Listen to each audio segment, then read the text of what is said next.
बिहार को विशेष राज्य का दर्जा मिल जाए तब तो 2 ही साल में हो जाएगा। मुख्यमंत्री नीतीश कुमार के नेतृत्व वाले मंत्रिमंडल ने बिहार को विशेष श्रेणी का दर्जा देने की मांग करते हुए एक प्रस्ताव पास किया है।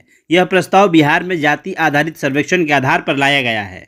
सर्वेक्षण में पता चला है कि बिहार की लगभग 1/3 आबादी गरीबी में जी रही है। इसलिए नीतीश सरकार ने बिहार को विशेष श्रेणी का दर्जा देने की मांग केंद्र सरकार से की है। आइए जानते हैं कि विशेष श्रेणी का दर्जा किस आधार पर राज्य को दिया जाता है। आपको बताएं कि भौगोलिक या सामाजिक आर्थिक नुकसान का सामना करने वाले राज्यों के विकास में सहायता के लिए केंद्र सरकार द्वारा विशेष श्रेणी का दर्जा दिया जाता है। तो वहीं SCS अधिनियम को 1969 में 5वें वित्त आयोग यानी FC की सिफारिश पर पेश किया गया था, जिसके तहत 5 कारणों जैसे पहाड़ी और कठिन इलाका, कम जनसंख्या घनत्व और या जनजातीय आबादी का बड़ा हिस्सा, अंतर्राष्ट्रीय सीमाओं के साथ रणनीतिक स्थान, आर्थिक और ढांचागत पिछड़ापन और राज्य की गैर व्यवहार प्रकृति यानी SCS देने से पहले वित्त पर विचार किया जाता है।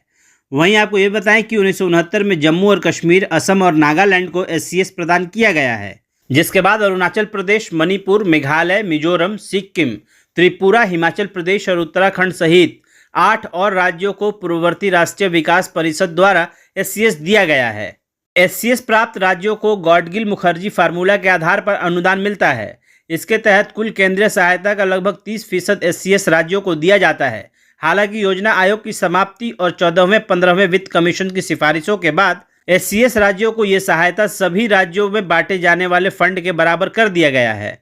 इसके अलावा केंद्र सरकार द्वारा राज्यों को केंद्र की योजनाओं दिए जाने वाले फंड में 90 से 10 के अनुपात में बांटा जाता है। वहीं इसके अलावा नए उद्योग स्थापित करने के लिए, निवेश लाने के लिए कस्टम ड्यूटी और एक्साइज ड्यूटी, इनकम टैक्स और कॉर्पोरेट टैक्स में भी छूट मिलती है। इससे पहले भी विभिन्न राजनीतिक दलों ने बिहार को विशेष श्रेणी दर्जा देने की वकालत की है। बिहार में गरीबी और पिछड़ापन, प्राकृतिक संसाधनों की कमी, सिंचाई के लिए पानी की कमी, उत्तरी क्षेत्र में लगातार बाढ़ और राज्य के दक्षिण हिस्से में पड़ने वाले सूखे को दर्शाते हुए SCS की वकालत हो रही है। इसके अलावा बिहार और झारखंड अलग होने के कारण रोजगार और निवेश के अवसरों में कमी आ गई है, जिसके साथ ही लगभग 54,000 की GDP के साथ बिहार लगातार सबसे गरीब राज्यों में से एक है, जो SCS के लिए अहम माना जाता है।